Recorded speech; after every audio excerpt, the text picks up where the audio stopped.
President Jacob Zuma has been granted, of course, leave to appeal the High Court ruling on his medical parole. Here to talk to us more, give us details of the reasoning that was forwarded by the judge is Tyrone Maseko. Tyrone, good evening, and thank you very much for your time and joining us tonight here on In Focus. I mean, in summation, right, the judge says regulation requires the Supreme Court of Appeal's attention to bring certainty and the correct interpretation and application. Regulation here, which of course has got to do with medical parole, that whole conversation we had around Section 75 and Section 79 and how it's interpreted. What is the judge actually saying here to say, well, let the Supreme Court of Appeal have a go at this and maybe they can give us better interpretation?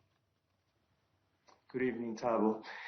Yes, so just as a starting point, I think what's important here is to remember that this is an application for leave to appeal. So in essence, it's not really the judge reconsidering his decision. I mean, I was reading quite a bit and hearing comments that, I mean, does this then suggest that, you know, he's differing from his initial position when he made the findings that he did in the application when he declared that the medical parole or the placing of Jacob Zuma on medical parole was unlawful? No.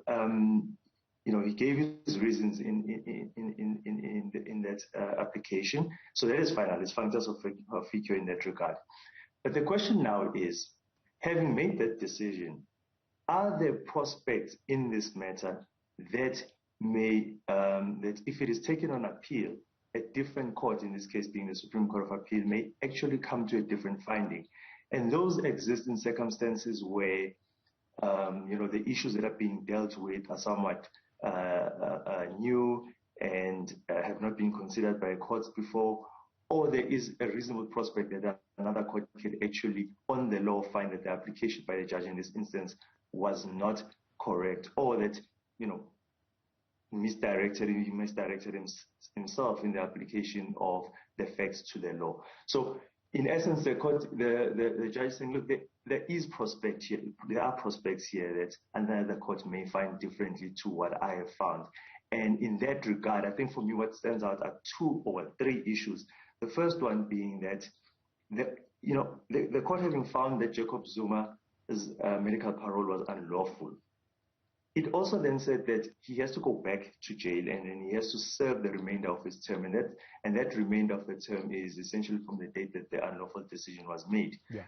But the question that arises is, well, what of the period that he has served, if you consider him still a person who's been convicted and serving a sentence, even though he's out on parole, because remember, he does not enjoy the rights that you and I enjoy. So he is somewhat limited. So that question of fairness, you know, arises. And so another court may come to a different decision in that regard. Whether it impacts on him unfairly and raising, for example, the fact that he is not a free man. He is still serving towards fulfilling his sentence at this particular point. I mean, what would be the key issues there that the Supreme Court of Appeal would need to look at? I mean, many are saying, well, he was attending rallies, for example, or he was attending prayers, and the judge saying, well, he was not really a free man. Those type of things were a once-off, right? Does the court look at that?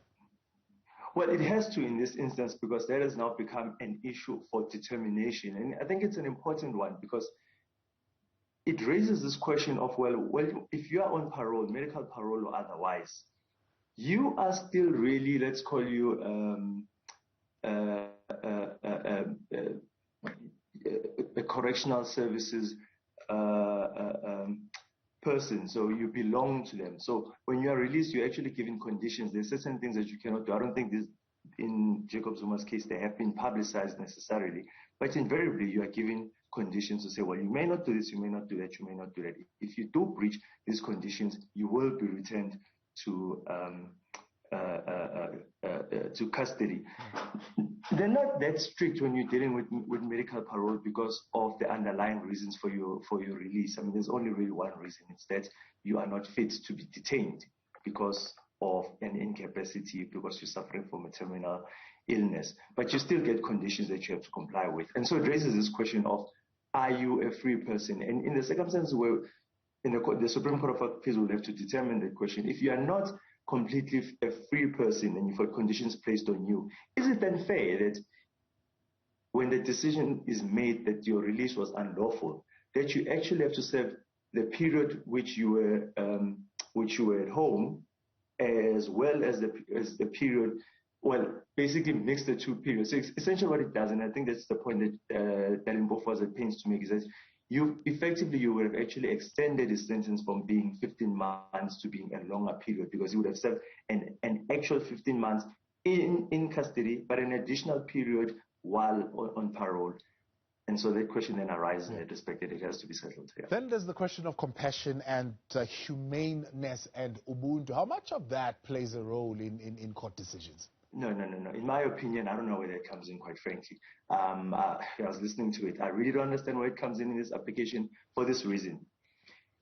Arguments about compassion and ubuntu and the like in this context actually don't arise, because we're not dealing with sentencing here. Jacob Zuma has already been sentenced. If you want to raise those arguments should be raised in sentencing, so that the judge who sentences you considers all of that, your personal circumstances and the like, to come to a decision as to what sentence is appropriate in those circumstances. So in effect, the Constitutional Court would have already considered all of that to determine that a 15-month sentence is the appropriate sentence. So those arguments cannot then be raised again, because we're not looking at the appropriateness of the sentence. We're now dealing with the question of whether medical parole actually persists in this matter, or it is actually something that was a figment of